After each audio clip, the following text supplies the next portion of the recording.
Вы слухаеце Трансусветнае радыё. У эфіры хрысціянская праграма «Голас друга».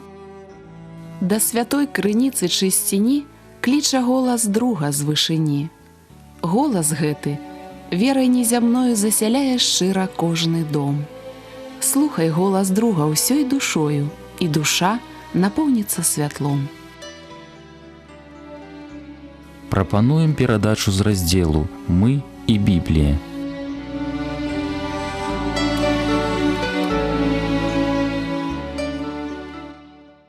Мір вам, паважаныя слухачы.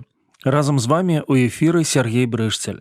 Тэма сённяшняй размовы – даўжнік. 2022 год застаўся ў гісторыі. Мы аглядаемся назад і робім падсумаванне. Што сказаць? Для шматлікіх людзей 22 год пачаўся не 1 студзеня, а 24 лютага. Яго называюць годам хлусні, годам несправядлівасці, годам пакутаў, годам разбурэнняў, але веруючыя людзі называюць яго годам Божай ласкі. У шматлікіх людзей, з якімі прыйшлося сустракацца ў канцы 22-го, не было святочнага настрою. Чаму? Хтосьці згубіў жыццё, хтосьці краіну, хтосьці веру ў лепшае будучае.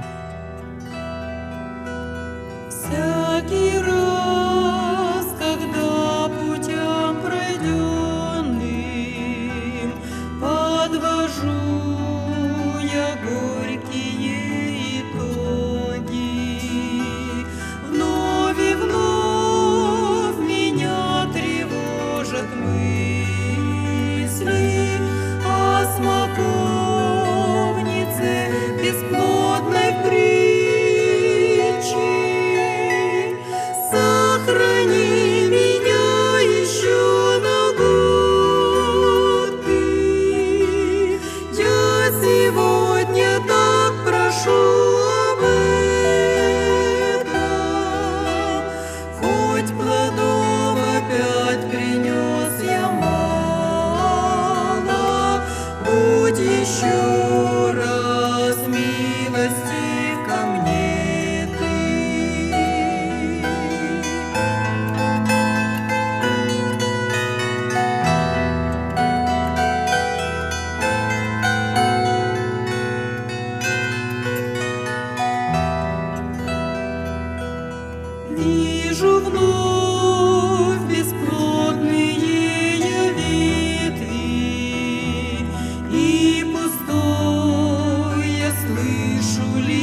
Падчас зімовага адпачынку я правёў 5 дзён са сваімі дзецьмі. Усе гэтыя дні аб'ядноўвае адно слова – адносіны. Мы ж пацыравалі, мелі сумесныя сняданкі, абеды, разважалі на розныя тэмы. Такі час вельмі важны, асабліва таму, што поўнасць зносін была згублена ў 22-м паміж роднымі, паміж народамі, дзяржавамі, цэрквамі. Я паглядзеў навагоднія выступы прэзідэнтаў 3 краін – Беларусі, Украіны, Расіі. Усе казалі «будучыня ў нашых руках». Словы, якія чамусьці не памнажаюць аптымізму. А ведаеце, што памнажае? Біблія. У ёй напісана, што шчаслівы народ, у якога Господ ёсць Бог. Сапраўднае шчасце – Бог. Менавіта Ён і падахвочвае наша сэрца распаўсюджваць Евангелія. Што гэта значыць? Габрэй на імя Ісус нарадзіўся ў Віфлееме, жыў у Назарэце і Капернауме, памёр у Іерусаліме, быў збаўцай, якога Бог абяцаў чалавецтву. Ён узяў на сябе грахі свету, быў раскрыжаваны, пахаваны, уваскрос. Кожны веруючы ў яго не загіне, але будзе мець жыццё вечнае. Чалавек ратуецца толькі верай. Насамрэч, няма такой сацыяльнай групы, якая не мела б патрэбу ў Евангеллі. Евангелие – лепшы адказ на праблемы грамадства. Гэту вестку павінен пачуць кожны. Разумеў гэта і апостал Павел. Прачытаем з паслання да рымлянаў, 1 раздзел з 13 па 17 вершы. «Не хачу, браты, каб вы не ведалі, што я часта пастанаўляў прыйсці да вас, каб мець нейкі плод і ў вас, як і ў іншых народах.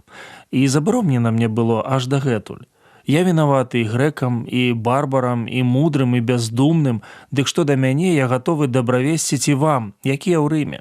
Бо я не саромлюся Евангелія Христовага, бо яно ёсць моц Божая на збаўленне кожнаму, хто верыць, перш юдэю і грэку. Бо ў ім адкрываецца праведнасць Божая ад веры ў веру, як напісана, а праведны з веры жыць будзе». Мяне зачапіла думка апостала Паўла. Ён называе сябе даўжніком усіх. Кожны з нас ведае, што такое быць вінаватым камусьці і штосьці. Напрыклад, грошы, час, сустрэчу. Павел вінаваты царкве ў Рыме прыезд. Ён сцвярджае, што вінаваты ўсім рымлянам Евангелем, мудрым і простым, культурным і некультурным, адукаваным і непісьменным. Місія прызначаецца ўсім, але мара перадаць гэту місію таксама і Рыму. Чытаю апостала Паўла і думаю, ці вяртаю я свае духоўныя даўгі. Сын зараз вучыцца ва ўніверсітэце. У яго з'явіўся новы прадмет – філасофія. Неяк спытаў мяне, навошта на маім факультэце ён патрэбны. Я прыгадаў, як аднойчы прачытаў, філасофія – гэта спроба сабраць у сістэму ўсе існуючыя веды і ўкараніць іх у досвед чалавека. Калі так, тады такі прадмет патрэбны на кожным факультэце. Навошта я прыгадаў гэты прыклад? Перыяд, у які жыў Павел, быў часам практычнай філасофіі. Навукоўцы імкнуліся пабудаваць кругавую абаронную сцяну супраць хаосу. Людзі шукалі збаўлення. Так было і ў часы Францыска Скарыны. Не існавала канфесій і дэнамінацый. Аднак былі вернікі, у якіх гарэлі вочы і сэрцы, таму што яны жадалі несці збаўленне асобным людзям і народам. Але што значыла несці Евангелія тады і сёння? Адказ просты – распаўсюджваць веру. Павел піша вернікам і кажа, што гатовы ім узвяшчаць радасную вестку. Іншымі словамі, Евангелие трэба веруючым і няверуючым. Адным для выратавання, другім для жыцця. Евангелие надае сэнс нашаму існаванню. Яно дапамагае пераадольваць страх, сумнеў, адзіноту. Павел дзеля Хрыста, сваёй веры і Евангелия бег з Дамаска. Яго пасадзілі ў турму ў Піліпах, выгналі з гораду Фесалонікі, абсмяялі ў Афінах, а ў Карынфе яго пасланне здавалася глупствам, інтэлігентным элінам і каменнем перашкоды для юдэяў. Але што піша апостал? «Я не саромлюся Евангелія Христовага, бо яно ёсць моц Божая на збаўленне кожнаму, хто верыць, перш юдэю і грэку. бо ў ім адкрываецца праведнасць Божия ад веры ў веру, як напісана, а праведны з веры жыць будзе. Павел кажа: я даўжнік, але я не баюся і не саромлюся. Чаму? Для яго Евангелія сіла Божия. Яно падобна дынаміту, пракладае дарогу веры. Евангелие – праведнасць Божия, праведнасць самога Бога, праведнасць, якая сыходзіць ад Бога. У Евангелии открываецца, што збаўленне ад віны даецца Богам за веру і толькі за веру. Іншымі словамі, сапраўдныя дабраславенні толькі дзякуючы веры, ад пачатку і да канца. Вера патрэбна ўсім. Без яе дагадзіць Богу немагчыма, без яе нельга ісці і дайсці. Нядаўна я наведаў адзін касцёл. Звярнуў увагу на малітоўны пакой і на ўваходзе шкляныя дзверы. На іх словы: «Ісус, я давяраю табе». Калі я ўвайшоў у памяшканне, убачыў карціну. Намаляваны Христос, а з яго сэрца сыходзіць святло. Я падумаў, у сэрцы Господа досыць месца для кожнага. Адзінае, трэба давяраць. Дарэчы, для мяне гэта урок 22-го года, бо недавер абражае Бога. А таму Евангелие прымушае нас думаць глобальна, а дзейнічаць лакальна. Дапамогуць нам у гэтым думкі апостола. І ён піша: «І я даўжнік, і мой абавязак несці Евангелие. Я гатовы аддаваць гэты абавязак кожнаму. Я не саромлюся аддаваць доўг дабравесця». А што наконт нас?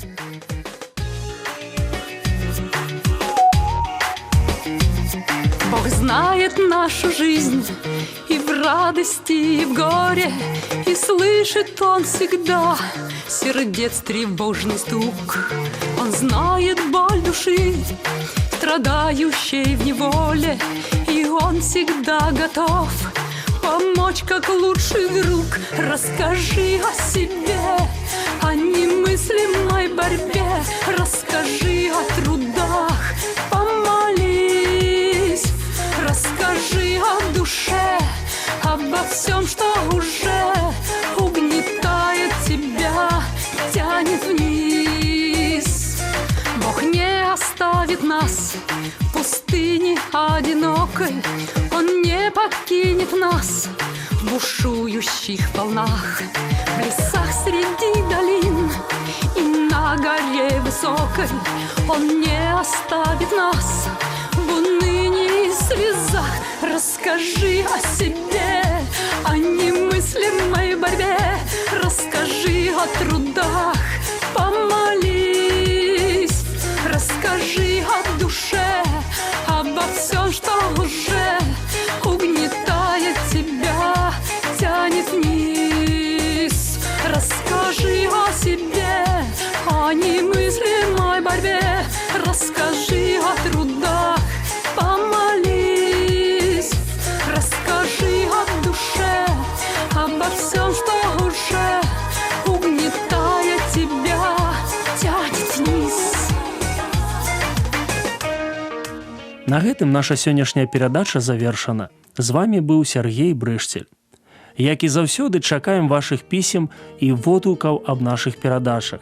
Пішыце, калі ласка, на адрас: праграма «Голас друга», паштовая скрынка 45, індекс 224020, горад Брэст 20, Беларусь.